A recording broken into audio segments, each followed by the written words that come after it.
حضرت علی رضی اللہ عنہ نے فرمایا، دو چیزیں اپنے اندر پیدا کر لو، چپ رہنا اور معاف کرنا، کیونکہ چپ رہنے سے بڑا کوئی جواب نہیں اور معاف کر دینے سے بڑا کوئی انتقام نہیں۔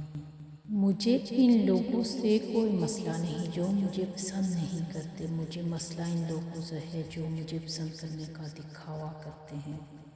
زندگی میں اتنی تو اچھائی سے رہیں کہ جب کوئی آپ کو کہے کہ تمہیں تمہارے کاموں کا بدلہ ملے تو دعا لگے، بدعا نہیں۔ لوگ کہتے ہیں نا کہ سچ کڑوا ہوتا ہے، حقیقت میں سچ نہیں، آپ کے بولنے کا انداز کڑوا ہوتا ہے۔ کبھی کبھی ہم کچھ لوگوں کو زیادہ مقام دے کر بگاڑ دیتے ہیں، اگر وہ لوگ کم ظرف نکلیں تو وہ بدلے میں ہماری آنکھیں آنسوؤں اور دل درد سے بھر دیتے ہیں۔ آپ اپنی منزل پر کبھی نہیں پہنچ سکتے اگر آپ راستے میں بھونکنے والے ہر کتے کو پتھر ماریں گے۔ زندگی میں جس کی بھی ضرورت پڑی، اتفاق سے وہ بہت مجبور نکلا۔ دوست، کتاب، راستہ اور سوچ اگر غلط ہو تو گمراہ کر دیتے ہیں۔ استعمال تو استعمال ٹھہرا، جو جس ارادے سے کرے ویسے ہی نتیجہ حاصل کر لیتا ہے۔ ہم زندگی میں ضرور کامیاب ہو جائیں اگر ان نصیحتوں پر خود عمل کر لیں جو دوسروں کو کرتے ہیں۔ تم کیوں بھول جاتے ہو؟ جس شخص کی حقیقت اللہ تم پر ظاہر کر دیتا ہے، اس کی حقیقت کبھی نہیں بدل سکتی، اور جس سے تکلیف کے سوا کچھ نہ ملے وہ کیسے تمہارے حق میں بہتر ہو سکتا ہے؟ زیادہ اچھا ہونا بھی غلط ہی ہوتا ہے، پتہ ہی نہیں چلتا کہ لوگ قدر کر رہے ہیں یا استعمال۔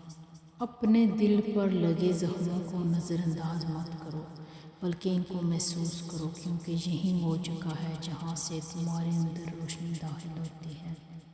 جب آپ مالی طور پر مضبوط ہوں تو آپ کی فضول باتیں بھی لوگوں کو اقوال زریں لگتی ہیں۔ ساری عمر سہتے ہی تو آئے ہیں، کسی کی باتیں، کسی کا لہجہ، کسی کا رویہ۔ انسان کو ہمیشہ وہیں سے زندگی کا سب سے سبق ملتا ہے جہاں وہ پوری طرح مخلص ہوتا ہے۔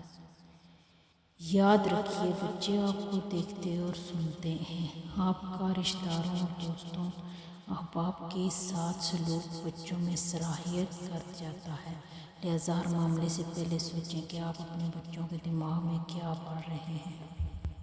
تربیت کے رنگوں میں ایسے ڈھلو کہ لوگ تمہیں پڑھنا چاہیں، تمہارے ساتھ رہنا چاہیں، تمہیں سننا چاہیں اور تمہارے جیسا بننا چاہیں۔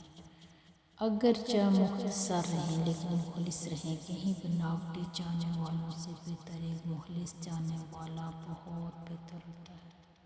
اگر مقصد میں ناکام ہو جائیں تو مایوس نہ ہو، کیونکہ کسی بھی کتاب میں نہیں لکھا کہ پیروں میں قیمتی جوتے نہ ہوں تو آپ چلنا چھوڑ دیں۔